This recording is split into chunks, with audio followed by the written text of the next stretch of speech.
É quase inacreditável que se venha à tribuna do Senado, que se use os microfones do Senado para dizer ou insinuar que não devemos mexer no que está virado o Rio de Janeiro. O Rio de Janeiro, que foi um dia a cidade maravilhosa e que hoje é a capital brasileira da criminalidade.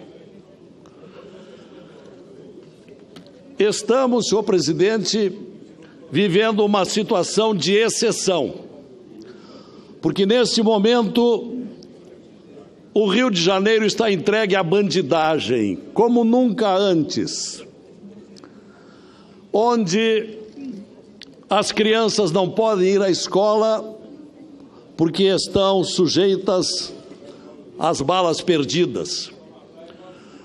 Em qualquer grupo humano no Rio de Janeiro se está sujeito aos arrastões.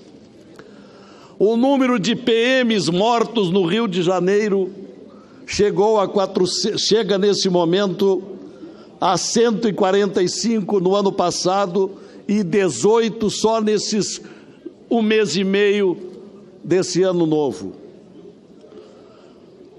Jamais se viu coisa igual e a criminalidade avança dia a dia.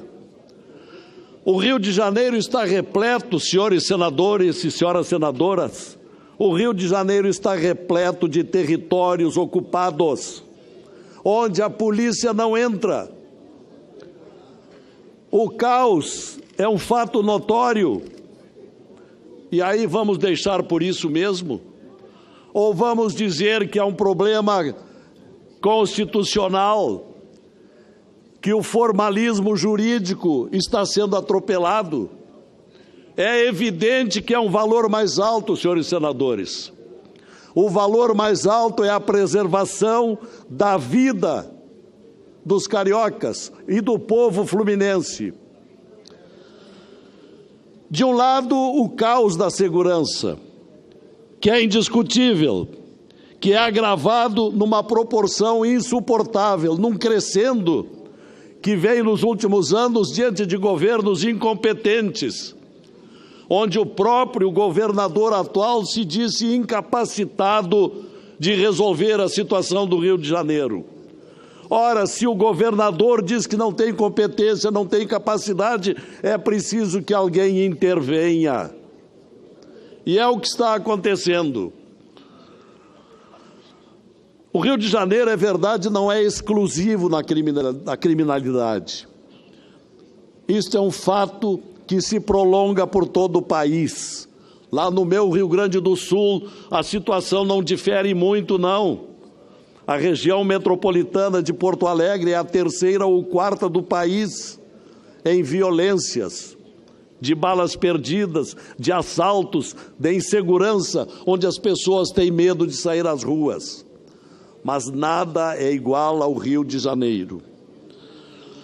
É o centro da criminalidade, do tráfico da droga.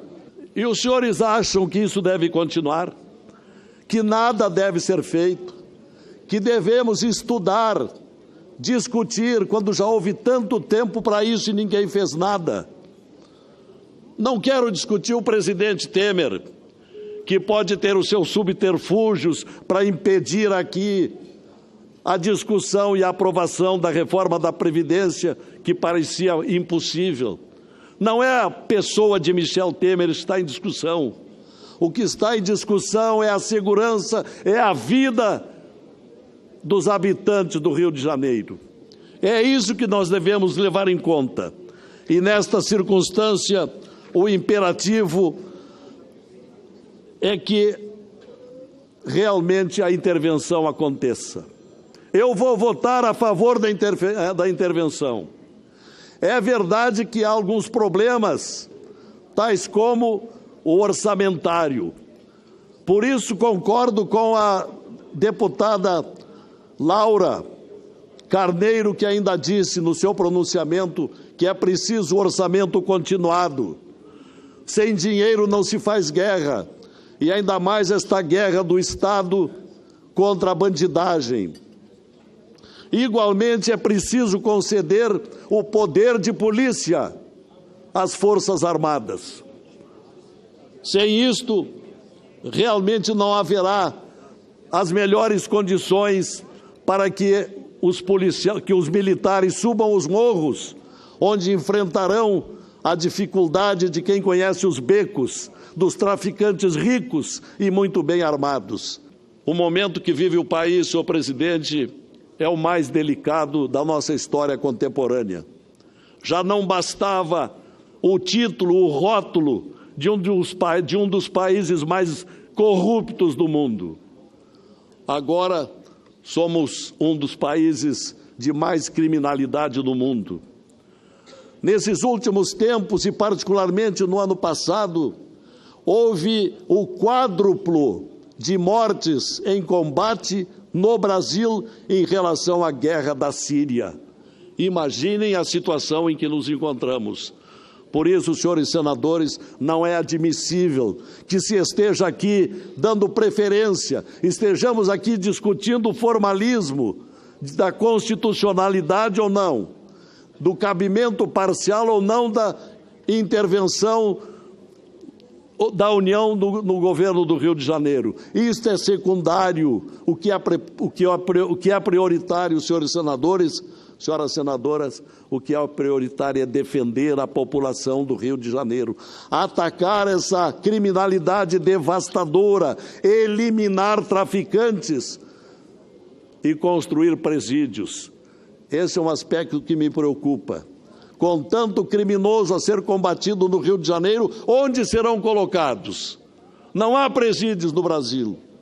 Que venham novas medidas, como propôs a deputada Laura Carneiro, que o governo espeça um segundo decreto, estabelecendo o orçamento continuado e o poder de polícia das Forças Armadas. Sem esses requisitos, tudo será ainda muito mais difícil, para que um dia possamos festejar de novo o Rio de Janeiro, a cidade maravilhosa, não a capital da criminalidade no Brasil.